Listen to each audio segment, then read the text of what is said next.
Oke, teman-teman, selamat siang semuanya. Bagaimana kabar kalian yang masih punya hutang di pinjol? Saya doakan semoga kita semua yang masih punya hutang di pinjol panjang umur, sehat selalu, dimudahkan rezekinya, dan mudah-mudahan kita semua bisa melunasi hutang-hutang kita. Amin ya Allah ya Rabbal Alamin. Oke, teman-teman, buat kalian yang masih punya hutang di pinjol, tenang ya. Kamu nggak usah takut, jangan panik, jangan pusing, jangan stres. Oke, semuanya akan baik-baik saja. Jalani hidup seperti biasa, kembali hidup normal. Fokus usaha, ibadah, dan berdoa. Saya yakin suatu saat nanti kamu bisa melunasi utang-utang kamu. Amin. Nah, di video kali ini ada 3 poin yang akan saya bahas. Yang pertama, soal pinjol legal menyebarkan data milik nasabah. Yang kedua, soal pinjol legal keluar kondar. Dan yang ketiga, soal debt collector pinjol. Nah, tanpa basa-basi, mari kita bahas satu persatu. Yang pertama, OJK melarang pinjol legal untuk menyebarkan data nasabahnya.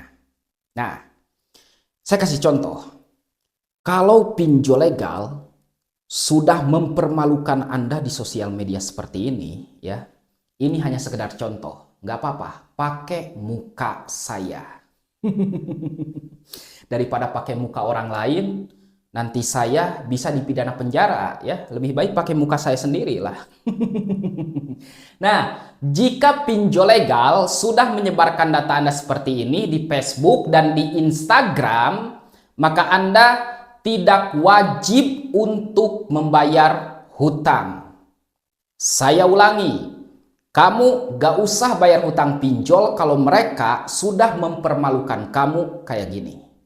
Ya, kenapa? Karena sudah melanggar aturan dari OJK.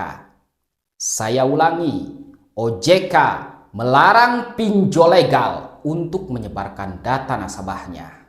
Oke? Kalau mereka sudah mempermalukan muka Anda, menghina Anda, merendahkan Anda, ya udah, hutang Anda 100% lunas, gak usah dibayar. Kenapa? Karena harga diri Anda itu lebih mahal daripada hutang-hutang Anda. Oke, gak usah dibayar. Nah, yang kedua, soal keluar kondar.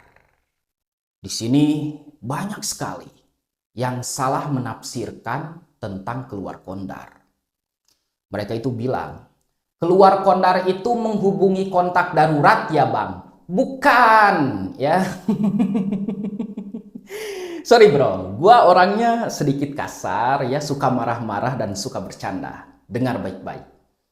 Keluar kondar itu menghubungi di luar kontak darurat. Kalau pinjol legal masih menghubungi kontak darurat dan kontak kantor, itu masih bisa dibilang normal. Ya, saya ulangi, jika pinjol legal menghubungi kontak darurat dan kontak kantor, itu normal, tidak melanggar aturan dari OJK. Tapi jika pinjol legal menghubungi di luar kontak darurat, itu melanggar aturan OJK. Oke? Nah, pinjol legal juga dilarang menagih hutang Anda melalui kontak darurat dan kontak kantor. Kontak darurat dan kontak kantor hanya untuk memastikan keberadaan Anda saja. Dan pinjol legal dilarang untuk menagih hutang Anda melalui kontak darurat dan kontak kantor. Kontak darurat, kontak kantor hanya untuk memastikan keberadaan Anda saja. Oke, paham? Nah, keluar kontak darurat itu seperti ini ya teman-teman. Kamu memasukkan kontak darurat ibu dan ayah kamu. Contoh, tiba-tiba mereka bisa menghubungi tetangga Anda. Nah, itu namanya melanggar aturan dari OJK, mereka sudah keluar kondar. Oke, jadi keluar kondari itu bukan menghubungi kontak darurat dan bukan menghubungi kantor kerja, tapi menghubungi di luar kontak darurat. Oke. Nah, yang ketiga, soal debt collector pinjol. Nah, debt collector pinjol. Debt collector pinjol ini bekerja untuk perusahaan pinjol. Dan debt collector pinjol ini bekerja untuk menagih hutang Anda. Jadi, kalau handphone Anda rame dari jam 8 pagi sampai jam 8 malam, itu normal. Karena setiap hutang pasti akan ada yang menagih. Siapa? Debt collector. Tapi dengar baik-baik. Ya, kerjaan debt collector pinjol itu hanya untuk menakut-nakuti Anda, mengintimidasi Anda, meneror Anda, dan merendahkan diri Anda. Oke, banyak sekali orang yang stres gara-gara ngebaca pesan WA dari DC pinjol. Pada akhirnya masuk ke dalam otak, pusing, depresi. Merasa hidup sudah tidak ada artinya lagi. Diteror sama DC pinjol. Tapi tenang ya, Anda itu tenang. Oke? Dengar baik-baik. Saya ulangi. Kerjaan debt collector pinjol hanya untuk menakut-nakuti Anda, mengintimidasi Anda, dan meneror Anda. Jadi Anda nggak usah takut. Karena itu semua adalah kerjaan debt collector pinjol. Oke? Intinya gini deh. Kita itu berpikir konsepnya ada dua. Oke? Yang pertama, abaikan semua debt collector pinjol. Yang kedua, fokus.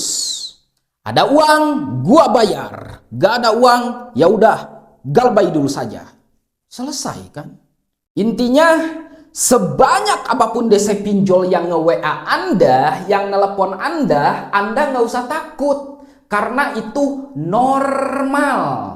Saya ulangi, jika debt collector menagih hutang Anda, meneror Anda, menghina Anda, menakut-nakuti Anda melalui WA dan telepon, itu normal. Dan Anda nggak usah takut.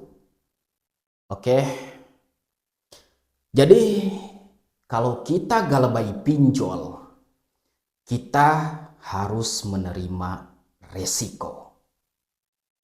Diteror, diancam, diintimidasi sama debt collector pinjol. Yaitu resiko buat Anda kalau Anda pinjol.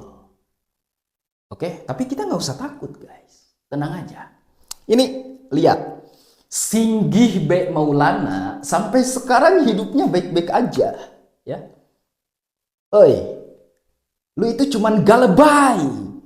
Sedangkan gua bikin konten galebay. Lebih bahaya mana coba? Lebih bahaya orang yang galebay atau lebih bahaya orang yang bikin konten galebay? Jawab dong. Betul sekali. Lebih berbahaya orang yang bikin konten galebay daripada orang yang hanya galebay. Ya, jadi Anda nggak usah takut. Oke, jangan jadi orang lemah, ya. Kuat dong. Masa diteror sama debt collector pinjol takut? Anda itu meninggalkan ibadah, meninggalkan sholat, nggak takut kan sama Allah?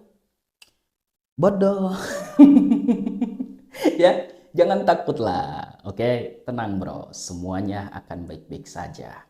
Hutang tetap hutang. Wajib untuk kamu bayar kalau kamu sudah mampu. Intinya kita sekarang galbay terlebih dahulu. Fokus usaha dulu, cari uang dulu, kerja dulu, kejar cita-cita dulu. Setelah kita punya uang yang banyak, usaha sukses, cita-cita tercapai, baru kita membayar hutang. Oke? Simple, bro. Seperti biasa. Ada uang, kita wajib membayar hutang. Gak ada uang, ya udah. Gak lebay dulu saja. Hidup itu simple. Yang pusing hanya otak dan pikiran Anda saja. Ya, teman-teman, saya ingatkan satu hal. Jangan pernah sekali-kali kamu melakukan sesuatu yang ilegal untuk melunasi utang pinjol. Seperti mencuri, gali lubang tutup lubang, merugikan orang lain, merugikan keluarga, bahkan merugikan diri sendiri untuk melunasi utang pinjol. No, jangan lakukan itu. Semuanya akan baik-baik saja. Galbay pinjol itu tidak semenakutkan yang Anda bayangkan. Galbay pinjol itu adalah hal yang sangat normal. Karena setiap orang pasti akan ada yang tidak mampu. Oke, tidak semua orang mampu. Pasti aja ada orang yang tidak mampu. Bahkan hutang pinjol sekarang itu mencapai 80 triliun rupiah. Bayangin loh, berapa orang yang galbay. Bukan hanya Anda, bukan hanya saya, bukan hanya kalian, tapi orang-orang di luar sana banyak sekali yang galbay. Ya, gak usah takut. Never give up and head up. Maju terus, hajar terus, kejar kesuksesan, bahagiakan kedua orang tua, fokus usaha, ibadah, dan berdoa. Saya yakin suatu saat nanti kamu bisa melunasi utang-utang kamu. Amin.